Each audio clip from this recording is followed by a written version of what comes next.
ce temps-là, l'un des 12, nommé Judas Iscariote, se rendit chez le grand prêtre et leur dit: « Que voulez-vous me donner si je vous le livre ?»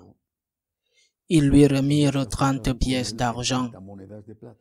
Et depuis, Judas cherchait une occasion favorable pour le livrer. Le premier jour de la fête des pains sans levain, les disciples s'approchèrent et dirent à Jésus: « Où veux-tu que nous te fassions les préparatifs pour manger la Pâque ?» Il leur dit: « Allez à la ville, chez un tel, et dites-lui: le maître te fait dire, mon temps est proche. C'est chez toi que je veux célébrer la Pâque avec mes disciples. » Les disciples firent ce que Jésus leur avait prescrit et ils préparèrent la Pâque. Le soir venu, Jésus se trouvait à table avec les 12. Pendant le repas, il déclara: « Amen, je vous le dis, l'un de vous va me livrer. » Profondément attristés, ils se mirent à lui demander chacun à son tour: « Serait-ce moi, Seigneur ?» Prenant la parole, il dit: « Celui qui s'est servi au plat en même temps que moi, celui-là va me livrer. Le Fils de l'homme s'en va, comme il est écrit à son sujet, mais malheureux celui par qui le Fils de l'homme est livré. Il vaudrait mieux pour lui qu'il ne soit pas né, cet homme-là. » Judas, celui qui le livrait, prit la parole. « Rabbi, serait-ce moi ?» Jésus lui répond: « C'est toi-même qui l'as dit. » Acclamons la parole de Dieu.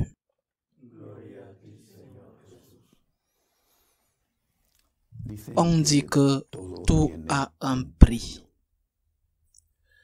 Cela peut être vrai pour les choses. Tu veux étudier, obtenir un diplôme, tu dois étudier. Si tu veux progresser dans ton travail, dans ta profession, tu dois être un bon professionnel, le meilleur que tu puisses être. Si tu veux que ta famille reste unie, tu dois t'y consacrer. Tu dois faire des efforts et consacrer du temps à l'éducation de tes enfants. Les choses ne sont pas gratuites. On n'obtient pas des enfants bien éduqués juste parce que oui. On ne reste pas dans un emploi ou avoir une progression juste parce que oui. Ou même la santé. On n'est pas en bonne santé si on ne fait pas l'effort de s'en occuper. Parfois ce n'est pas ta faute, mais dans d'autres cas, c'est le cas. Cette détérioration est due au fait que tu n'as pas fait d'effort pour prendre soin de ta santé. Tout a un prix. Mais nous les personnes, avons nous aussi un prix?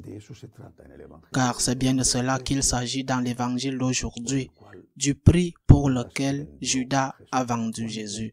Combien êtes-vous prêts à me donner si je vous le livre? 30 pièces d'argent.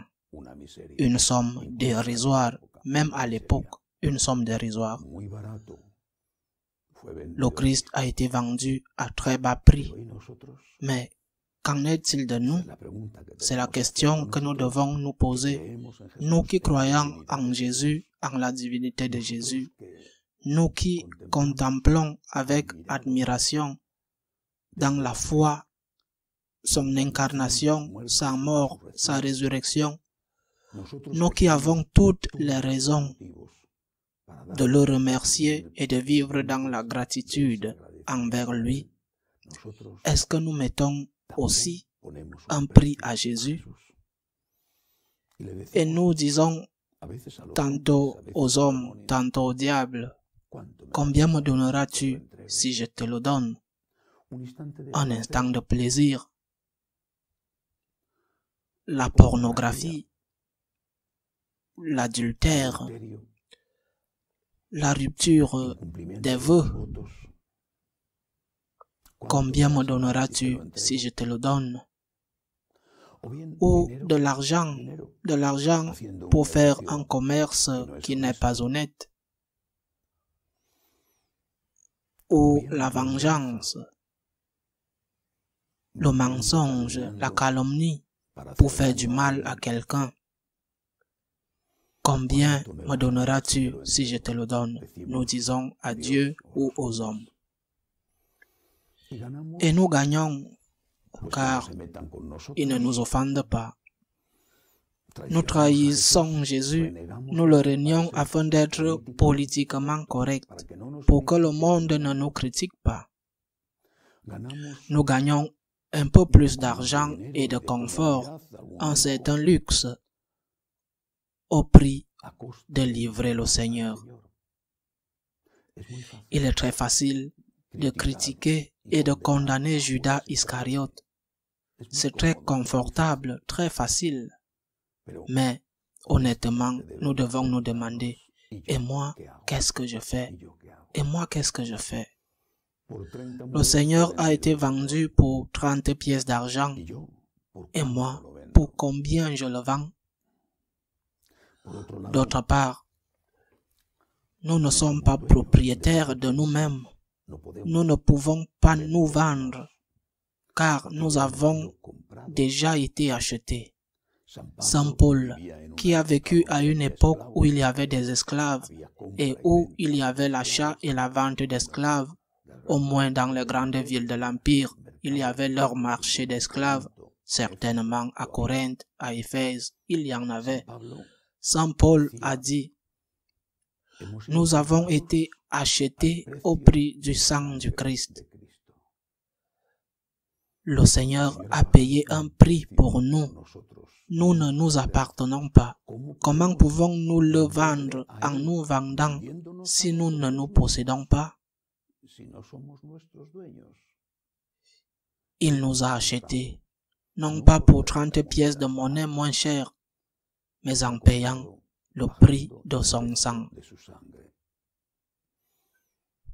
Ce spectacle épouvantable de voir Jésus flagellé, couronné d'épines, sur le chemin du calvaire, crucifié, prononçant ces mots dans son agonie, voir Jésus mort dans les bras de sa mère, est-ce que cela vaut vraiment tout cela?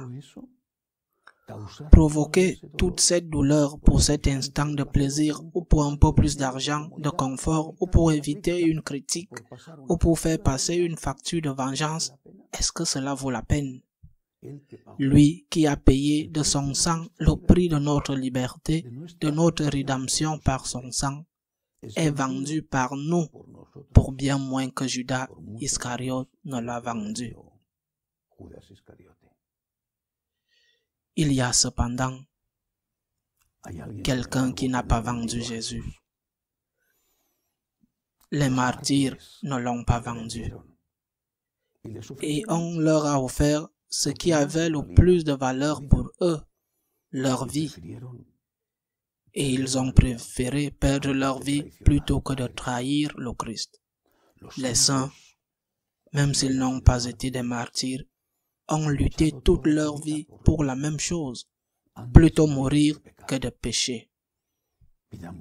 Demandons au Seigneur en ce mercredi saint de remplir nos cœurs de tant d'amour pour lui, que rien ne nous sépare de lui et que rien ne puisse nous tenter au point de le trahir. Puissions-nous préférer n'importe quoi, même ce qui nous coûte le plus, plutôt que de le trahir, plutôt que d'être un autre Judas qui le vend pour 30 pièces ou même moins. Qu'il en soit ainsi.